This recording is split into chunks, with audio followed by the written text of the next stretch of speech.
Bismillahirrahmanirrahim. Assalamualaikum warahmatullahi wabarakatuh. Alhamdulillahirabbil alamin wa bihi nasta'inu ala umuri dunya waddin. Wassalatu wassalamu ala asyrafil anbiya'i wal mursalin sayyidina wa maulana Muhammadin wa ala alihi wa sahbihi ajmain, amma ba'd.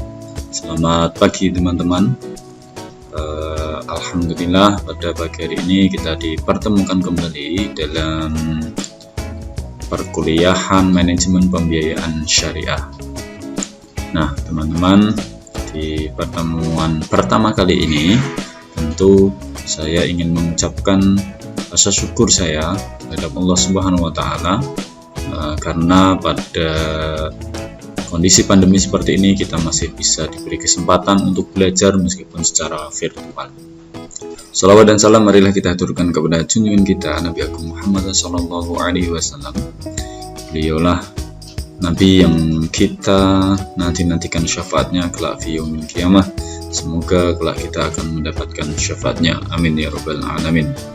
Nah, teman-teman, sebelum kita memulai perkuliahan hari ini, tentu saya ingin menyampaikan beberapa hal terkait tentang beberapa pendahuluan dan kontrak belajar kita. Nah, apa saja yang perlu kita ketahui? Mari kita simak bersama-sama. Namun sebelum kita menyimak materi pada hari ini, mari kita awali pertemuan yang pertama ini dengan membaca suratul Fatihah. Ala niyatina wa ala niyatikum bi barakati suratul Fatihah. A'udzu billahi minasyaitonir rajim. Bismillahirrahmanirrahim. Alhamdulillahi rabbil alamin arrahmanir rahim maliki yaumiddin. Iyyaka na'budu wa iyyaka nasta'in. Ihdinas siratal mustaqim. Siratal ladzina an'amta 'alaihim ghairil maghdubi 'alaihim waladdallin. Rabbighfirli wa liwalidayya wa lil mu'minina amin. Baik teman-teman, terima kasih. Semoga dengan bacaan surat Al-Fatihah ini kita perkuliahan kita selama nanti 1 semester 16 kali pertemuan ini diberikan keberkahan oleh Allah Subhanahu wa taala. Amin ya rabbal alamin. Selanjutnya saya akan menyampaikan beberapa hal terkait tentang kontrak belajar. Tanya tentang perkenalan diri saya. Teman-teman bisa memanggil saya dengan nama Pak Saifuddin, biasa dipanggil kalau di Vibe dengan Pak Saifuddin saja, karena di Vibe ada nama Saifuddin 3 orang, maka saya menambah nama belakang saya dengan muson. Ini adalah tabarukan nama orang tua saya, tapi sebenarnya nama saya adalah Saifuddin, biasa dipanggil dengan Pak Sai, gitu ya. Teman-teman bisa menghubungi saya di Twitter dengan @saifuddinme, atau teman-teman nanti saat pembelajaran dan teman-teman akan familiar dengan akun atau channel YouTube ini, yaitu dengan nama channel Saifuddin Muhson. Nah, teman-teman, saya bekerja sebagai dosen di Fakultas Ekonomi dan Bisnis Islam IAIN Salatiga. Kemudian saya juga di sini menjadi founder Sorogan ya. Sorogan ini adalah rumah tadarus Salatiga. Ini memfasilitasi teman-teman yang belum mahir dalam membaca Al-Quran, akan kita fasilitasi bersama melalui lembaga sosial ini, sifatnya free. Nah, ini Sorogan ini ada hadir untuk tidak hanya untuk teman-teman mahasiswa, tapi juga untuk orang yang sudah dewasa atau lanjut usia sedangkan mereka ingin belajar Al-Quran. Nah, oke teman-teman, saya pikir perkenalan ini cukup. Sebelum kita membahas terkait beberapa studi kelayakan bisnis syariah, tentu perkenalan ini menjadi penting karena pepatah mengatakan tak kenal maka tak sayang. Baik teman-teman, selanjutnya kita akan membahas tentang kontrak belajar kita. Teman-teman, kita belajar dengan media daring atau dengan virtual. Kita tidak pernah bertemu tatap muka secara langsung. Kita juga tidak pernah kontak fisik. Jadi alangkah baiknya saya ingin menjelaskan beberapa hal atau poin penting yang harus kita lakukan. Yang pertama adalah ada dimensi akhlakul karimah dalam proses pembelajaran saya. Kenapa saya menggunakan ini? Karena akhlakul karimah adalah bagian atau pondasi dari salah satu ekonomi syariah. Salah satu pondasi di ekonomi syariah yang terpenting adalah akhlakul karimah. Maka terkait mata kuliah hari ini, studi kelayakan bisnis syariah, kita tidak akan jauh lepas dari yang namanya kata akhlakul karimah. Maka akhlakul karimah menjadi penting untuk kita pelajari bersama. Nah, akhlakul karimah ini dalam konteks perkuliahan, karena kuliahnya ini adalah virtual, maka teman-teman saya harapkan mengikuti perkuliahan dengan baik, dengan sopan, dan dengan teratur. Maksudnya baik, sopan, teratur itu bagaimana? Baik berarti teman-teman ketika melakukan perkuliahan harus sudah siap dengan pakaian yang rapi, tidak memakai kaos oblong, dan seterusnya. Maka ini menjadi penting, karena apa? Karena forum yang kita lakukan ini adalah forum ilmiah, maka teman-teman sebaiknya harus juga mempersiapkan diri sebagai orang-orang yang punya etika ilmiah. Begitu. Baik, kemudian yang kedua adalah kaitannya dengan kehadiran. Teman-teman, kehadiran ini menjadi poin penting dalam perkuliahan saya, sehingga saya memberi nilai sebesar 15% dari total penilaian. Maka usahakan teman-teman hadir tepat waktu, hadir memenuhi ketentuan, ya. Jangan sampai teman-teman tidak hadir. Ketika teman-teman 1 kali, 2 kali tidak hadir, tentu 15% ini akan berkurang. Oke ya. Kemudian yang kedua adalah partisipasi kelas. Silahkan teman-teman melakukan diskusi secara aktif. Kemudian jika ada kuis silahkan dikerjakan atau yang lainnya. Maka dari partisipasi kelas ini saya memberi nilai sebesar 10%. Silakan teman-teman pertimbangkan jika memang nilai ini mampu mensupport IPK teman-teman. Ini menjadi poin penting juga karena memiliki nilai 10%. Sehingga kehadiran dan partisipasi aktif Anda di kelas akan menghasilkan nilai sebesar 25%. Baik teman-teman ya. Kemudian selanjutnya poin berikutnya adalah tugas. Nah, tugas di sini teman-teman biasanya bisa berbentuk makalah dan presentasi.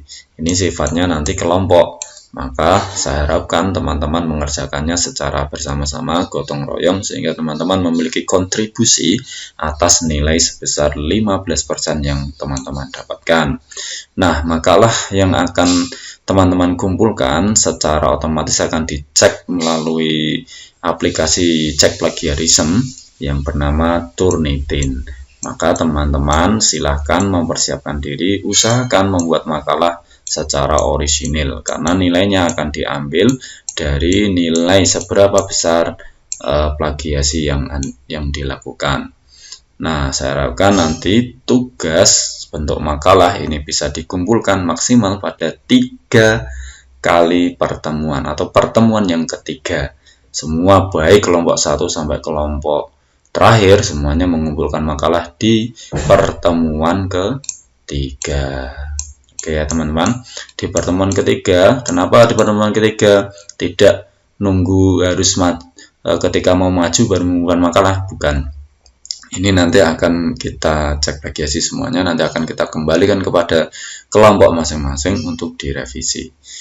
Baik, selanjutnya adalah nilai UTS. UTS ini memiliki kontribusi nilai sebesar 25%. Silakan teman-teman pertimbangkan, jangan sampai meninggalkan yang namanya UTS, apalagi tidak mengerjakannya. Nah, UTS ini menjadi penting karena nilainya cukup besar, sebesar 25%. Nanti bisa berbentuk penugasan atau mengerjakan soal. Kemudian yang selanjutnya adalah UAS. UAS ini nilai saya beri nilai tertinggi dengan total nilai sebesar 35%, karena ini adalah evaluasi dari perkuliahan pertama hingga pertemuan terakhir. Maka silakan teman-teman persiapkan diri mulai dari sekarang, jangan sampai ketinggalan materi. Kalau ketinggalan materi, pastikan simak di channel YouTube ini. Baik, itu teman-teman, terima kasih atas perkenalan dan pendahuluannya terkait tentang pembuatan makalah. Pembuatan makalah pastikan teman-teman membuatnya dengan baik dan rapi. Nah, pembuatan makalah belajar dari perkuliahan yang dulu dilakukan. Ternyata ada beberapa hal atau poin penting yang perlu saya sampaikan terkait pembuatan makalah. Jadi makalah di sini adalah proses belajar kita dalam rangka nanti ketika kita ingin menyusun skripsi. Apalagi teman-teman sebentar lagi 1 tahun atau 2 tahun lagi teman-teman akan menempuh skripsi, sehingga teman-teman harus belajar mulai dari menyusun makalah dengan benar sehingga nanti kita terbiasa ketika menyusun skripsi. Sebenarnya teman-teman, dalam membuat makalah itu ada 3 poin penting. Yang pertama adalah latar belakang, kemudian yang kedua adalah isi atau pembahasannya, dan yang ketiga adalah kesimpulannya. Teman-teman, di latar belakang perlu teman-teman ketahui, dalam latar belakang ini adalah sebenarnya yang perlu dibutuhkan dalam menulis makalah itu adalah bagaimana kita bisa menghadirkan sebuah problematika atau masalah-masalah terkini, masalah-masalah terupdate dari apa yang akan kita bahas. Misalnya ketika kita berbicara tentang etika kerja, ketika saya ingin menyusun makalah tentang etika kerja, maka saya akan mencari masalah-masalah etika yang ada di negara kita. Contohnya adalah yang pertama, saya kemarin membrowsing dari sumber Solo Pos, itu ada pegawai Bank BRI yang korupsi dana nasabah sebesar 2,1 miliar sehingga mereka dipecat. Nah, masalah ini adalah sebuah masalah etika kerja yang dilakukan oleh seorang pegawai di Bank BRI, misalnya begitu. Cabang Madiun, Jawa Timur. Nah, ternyata uang ini digunakan hasil korupsinya 2,1 miliar itu digunakan untuk judi bola online. Nah, ini adalah masalah tersendiri teman-teman. Ini menjadi poin penting dari sebuah latar belakang masalah, sehingga ternyata ada masalah di lapangan seperti ini, sehingga makalah kita nanti akan mencoba menjawab terkait tentang permasalahan yang ada. Kemudian yang kedua, pastikan di latar belakang teman-teman ada data empiris, fakta terkini, ter-up-to-date terkait tentang tema yang dibahas. Bisa dalam tabel, diagram, atau gambar, atau yang lainnya. Contohnya ketika berbicara tentang etika layanan misalnya, saya menyediakan data dalam latar belakang makalah saya dengan sumber Ombudsman RI 2016, di mana ada jumlah pengaduan terhadap layanan masyarakat di 5 instansi pada 2015 tertinggi. Yang paling tinggi diadukan oleh masyarakat kepada Ombudsman, yaitu di pemerintah daerah. Terdapat 2.853 aduan yang diadukan oleh masyarakat kepada pemerintah daerah. Nah, kemudian yang kedua kepolisian, yang ketiga ada instansi pemerintah atau kementerian, yang keempat ada badan usaha milik negara atau badan usaha milik daerah, dan yang kelima adalah badan pertanahan nasional. Ini terkait isu-isu terkini yang baru muncul ya teman-teman, termasuk akhir ini kita dengar ada mafia tanah atau mafia sertifikat tanah. Nah, data-data ini bisa Anda sajikan dalam latar belakang sehingga apa yang Anda susun benar-benar ilmiah, benar-benar memiliki data, fakta, dan seterusnya. Nah, selanjutnya masuk ke poin kedua, yaitu dalam makalah adalah pembahasan. Nanti teman-teman silahkan dalam pembahasan pastikan apa yang Anda bahas itu adalah menjawab permasalahan dari yang latar belakang masalah yang Anda sampaikan. Misalnya tadi terkait etika, kemudian etika layanan, etika kerja, maka di pembahasan ini harus berhubungan dengan masalah yang terkait di latar belakang, jangan ada yang melenceng ya. Nah, karena apa? Pembahasan ini adalah bagian dari isi yang akan menjawab permasalahan-permasalahan di latar belakang. pastikan isi pembahasan harus mencakup isi silabus yang sudah saya sampaikan tadi. Pastikan teman-teman memenuhi kriteria-kriteria dalam silabus sehingga teman-teman tidak akan keluar dari pokok pembahasan. Misalnya analisis aspek ekonomi dan sosial. Apa aspek ekonomi dan sosial, dampak apa saja yang timbul, peningkatan pendapatan nasional bagaimana. Nah, ini harus terpenuhi, 3 hal ini harus terpenuhi. Kemudian baru teman-teman bisa mengembangkan dari materi-materi yang lain. Kemudian yang ketiga, masih dalam pembahasan, sebaiknya isi pembahasan itu padat, jelas, dan saling terhubung antara paragraf satu dengan paragraf lainnya. Teman-teman nanti silakan buat makalah dengan rentang antara 10 sampai 15 halaman, dan makalah itu nanti teman-teman pastikan antar paragraf itu terhubung, tidak jeglek ya. Banyak teman-teman mahasiswa yang melakukan plagiasi sehingga kalimat-kalimat yang disusun itu tidak saling berhubungan, malah saling kontradiksi. Kemudian yang keempat, kalimat baik berupa kutipan langsung maupun tidak langsung harus menyertakan sumbernya. Pastikan teman-teman menggunakan Mendeley atau aplikasi citasi lainnya, bisa Zotero atau sejenisnya, sehingga teman-teman saat menyusun kalimat benar-benar adalah kalimat yang memang kalimat itu ada sumbernya, tidak asal ngarang begitu ya.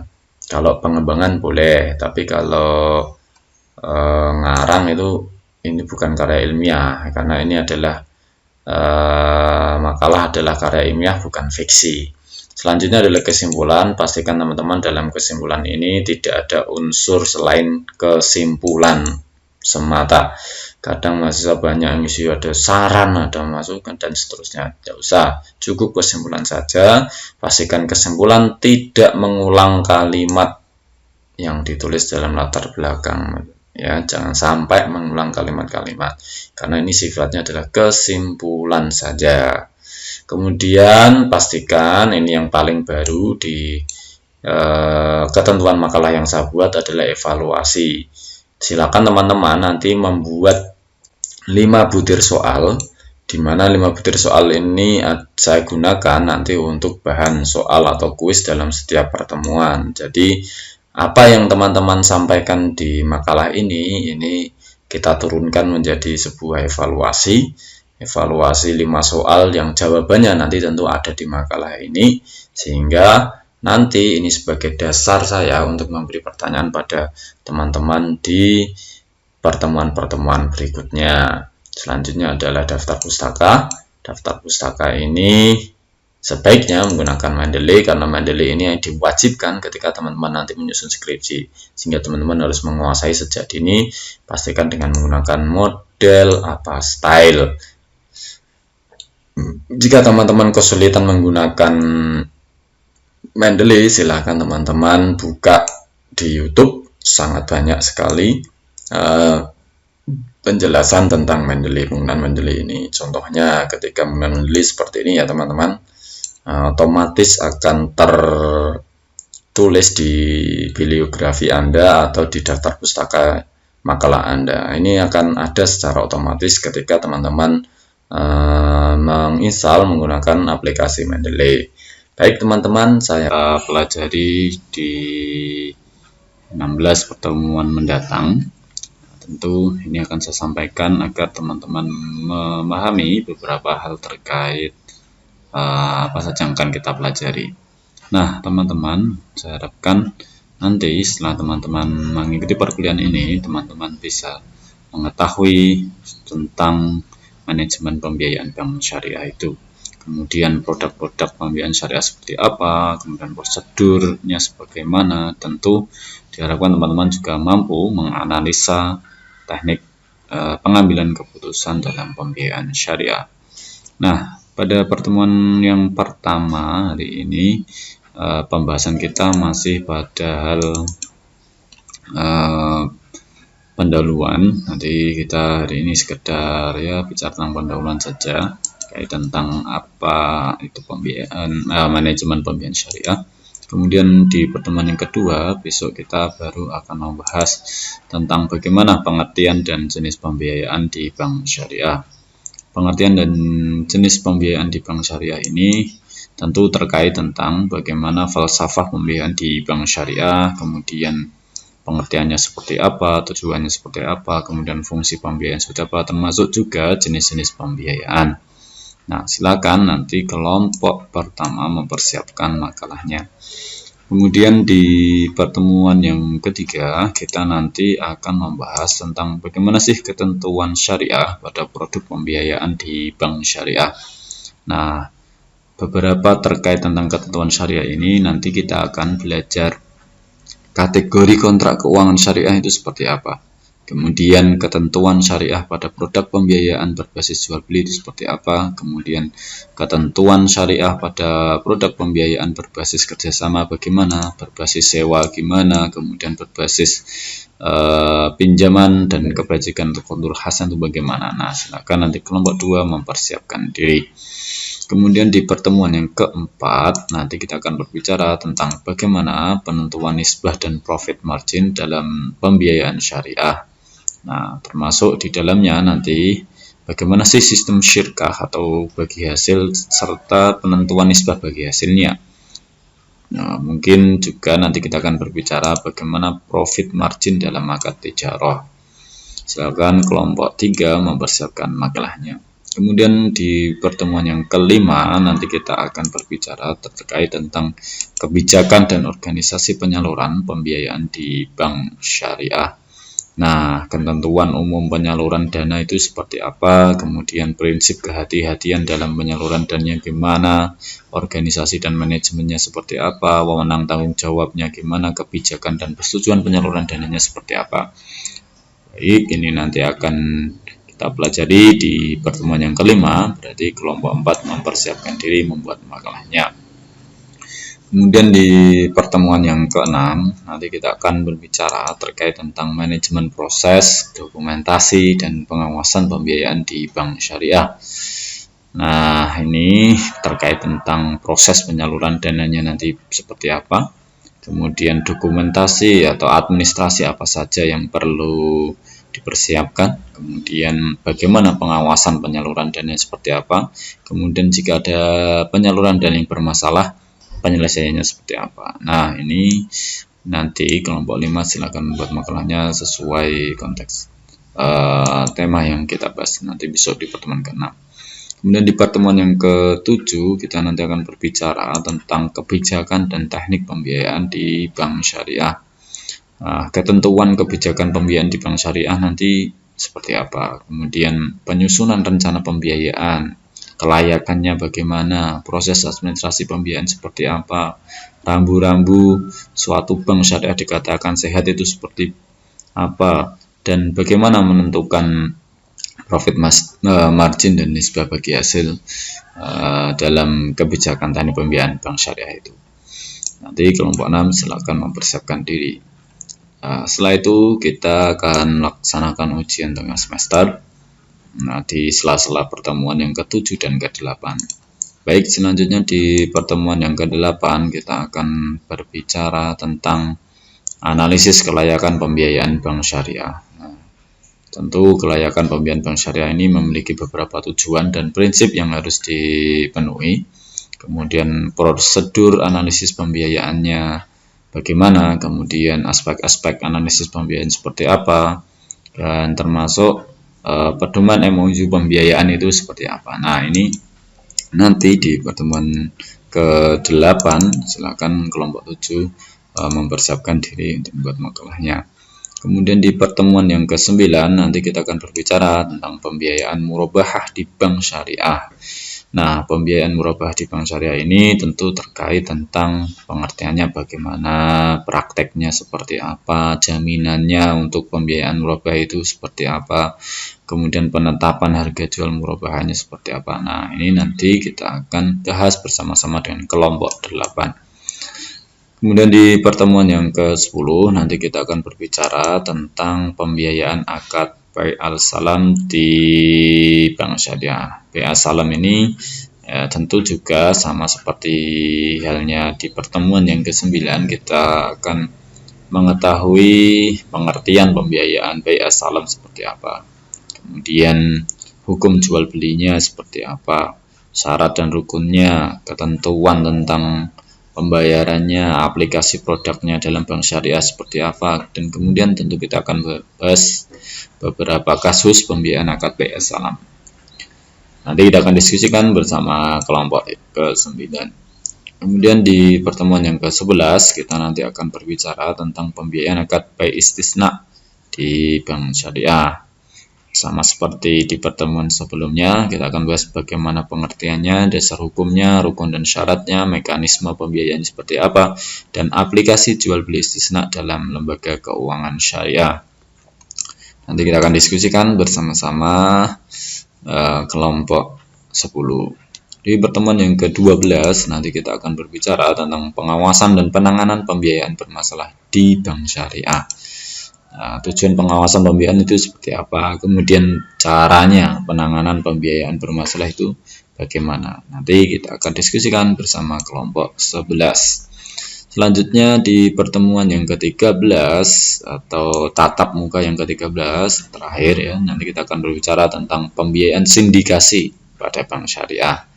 Nah, apa sih pembiayaan sindikasi syariah itu? Nanti kita akan diskusikan di sini. Ketentuannya bagaimana, skema pembiayaan seperti apa, dan penerapan sindikasi pada bank syariah di Indonesia selama ini sebagaimana. Nah, di pertemuan yang ke-14 kita memberikan spilling satu pertemuan untuk kita jadikan sebagai studi kasus manajemen pembiayaan syariah. Terkait studi kasus apa yang akan kita bedah nanti sambil jalan saja. Nah, di pertemuan ke-16 nanti kita baru melaksanakan ujian akhir semester UAS. Nah, teman-teman, saya menggunakan buku pendukung dalam kegiatan belajar mengajar manajemen pembiayaan syariah ini, menggunakan bukunya Prof. Muhammad tahun 2016, terbitan STIM YKPN Yogyakarta dengan judul Manajemen Pembiayaan Bank Syariah. Adapun yang lain ini adalah sifatnya pendukung. Nanti silakan teman-teman bisa membuka atau menggunakan mana saja yang ingin dipakai, tapi yang pasti yang paling utama adalah ini, Manajemen Pembiayaan Bank Syariah, karangan Prof. Muhammad tahun 2016, penerbitnya STIM YKPN Yogyakarta. Baik, itu teman-teman, terima